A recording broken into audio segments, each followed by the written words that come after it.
You've got to design your business model and the go-to-market before you build a product. These days, I just don't think anything should be released with a press release. If you want to talk to any journalist in the world, they will tell you that this is not helpful. It's very hard to get traction, maybe in a trade press, but a lot of companies don't want trade publications. They're looking for bigger business news. And I just think it's a waste and a burden on your communications professionals that doesn't help anyone. So instead of having we're going to write a press release and then we'll just have some ads and we'll figure out the pricing later.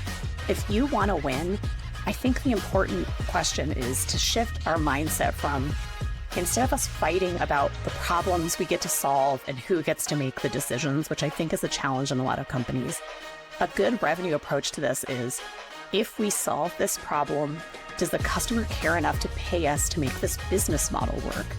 Because we could build perfect tech, and I say tech because we work with a lot of tech companies, but I think this is true in any industry.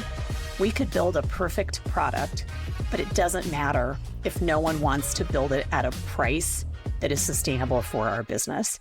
And there's a lot that we can do through customer research and insights to get some real clarity about what customers value before we do all the work of building something.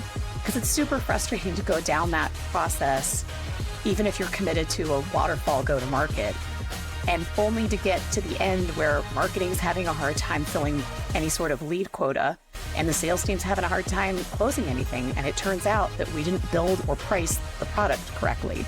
And a lot of this work can be solved if we flip this around. So do your pricing first, and we'll have a bigger conversation about how I define pricing, because I think there's a lot that we can talk about there in terms of what business models and monetization can really look like.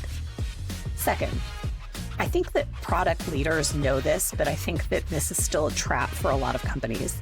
Saying yes to one-offs will crush your product over time. And it happens a lot with smaller companies who are about to get a large deal, often with a prominent company. There's a hidden cost here. One, the SLAs really add up. And so do the one-offs from the sales team, because sometimes you're getting this in both directions, right? Like sometimes it's coming in from the customer, and sometimes it's just the seller really wanting to close a deal, which I don't fault anyone for.